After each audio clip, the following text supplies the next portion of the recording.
What can you observe when you look at a string player? A lot of activity. But what I'm interested in is the quality and the direction of the bow, which means how does a down bow move? How does an up bow move? The image of the knight developed in this presentation came to me one day during the Eurythmy training.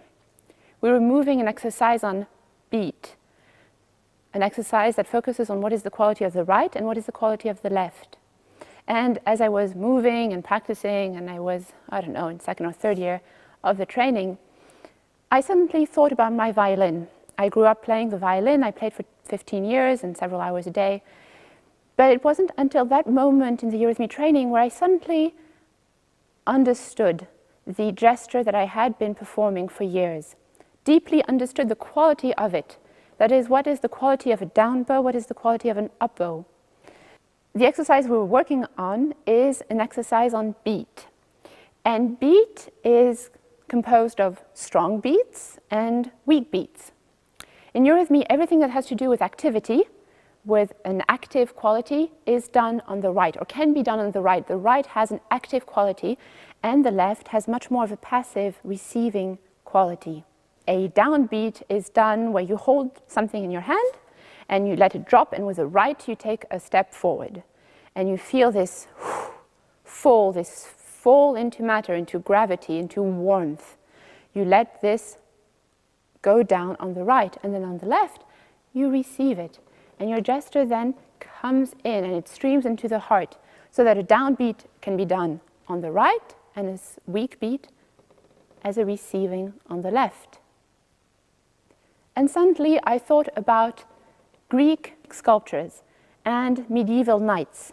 And there is a similar understanding to these medieval knights and to these Greek warriors, and that is that they always carry the sword or the spear on the right, and on the left they have a shield. So that the left is a round gesture. It is a gesture that encompasses the heart, that creates a protected space around the heart, and the right goes out in perfect straightness. Actively, you reach out with the sword in a perfect straightness. So what you have then with a string player is actually this gesture has been reversed.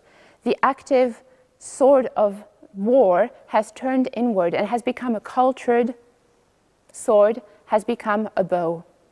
And the space that enclosed the heart, that protected this inner space formed by the shield and the arm, has actually turned into a resounding string instrument.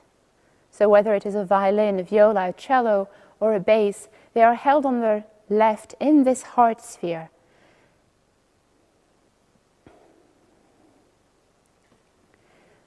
You could say that all string players are musical knights, because they have turned an active, straight quality inward, and they have liberated a protecting gesture into a resounding instrument.